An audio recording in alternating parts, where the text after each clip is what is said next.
اداکارہ رباب ہاشم کا کہنا ہے کہ وہ فیمنسٹ ہیں اور میرا جسم میری مرضی کے نعرے سے اتفاق کرتی ہیں۔ انہوں نے ایک انٹرویو میں بتایا کہ انہوں نے محض 10 سال کی عمر میں جیو ٹی وی سے بچوں کے ایک پروگرام سے کیریئر کا آغاز کیا تھا اور وہ 16 سال کی عمر میں پہلی اسپورٹس میزبان بنی تھیں۔ ان کے مطابق ٹی وی پر آنے کے 2 سال بعد 12 سال کی عمر میں ہی انہوں نے national academy of performance arts میں اداکاری کی تعلیم حاصل کرنے کے لیے داخلہ لے لیا تھا اور 20 سال کی عمر سے قبل ہی انہوں نے اداکاری شروع کر دی تھی۔ انہوں نے بتایا کہ اداکاری کے دوران ایک پروجیکٹ میں کام کرتے وقت انہوں نے بہت ہی برا تجربہ کیا، جس وجہ سے انہوں نے 2017 میں اداکاری سے کچھ بریک بھی لیا، تاہم انہوں نے اس تجربے اور پروجیکٹ کا نام نہیں بتایا۔ رباب ہاشم نے اس بات کا اعتراف کیا کہ وہ انتہائی سخت قسم کی فیمنسٹ ہیں اور میرا جسم میری مرضی کے نعرے سے بھی اتفاق کرتی ہیں۔ ان کے مطابق میرا جسم میری مرضی نعرہ بالکل درست ہے، بعض لوگ اپنے مطلب کے لیے اس کا مفہوم تبدیل کر دیتے ہیں۔ اداکارہ کا کہنا تھا کہ عام طور پر لوگ شکایت کرتے دکھائی دیتے ہیں کہ عورت مارچ کے بعد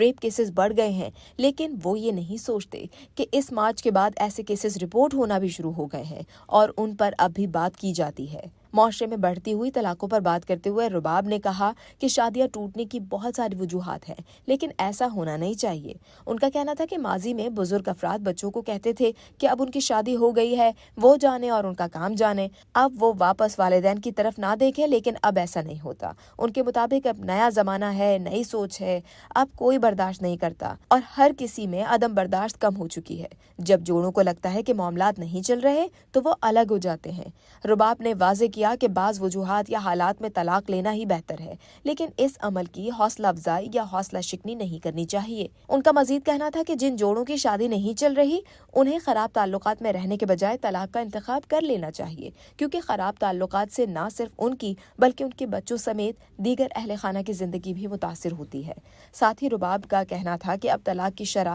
تھوڑی کم ہوئی ہے، لیکن اب بھی ہمارے معاشرے میں ایسے والدین پائے جاتے ہیں جو اپنی بیٹیوں کو کہتے ہیں کہ ان کی شادی ہو گئی ہے، اب سسرال والوں کے گھر سے انہیں واپس آنا نہیں چاہیے۔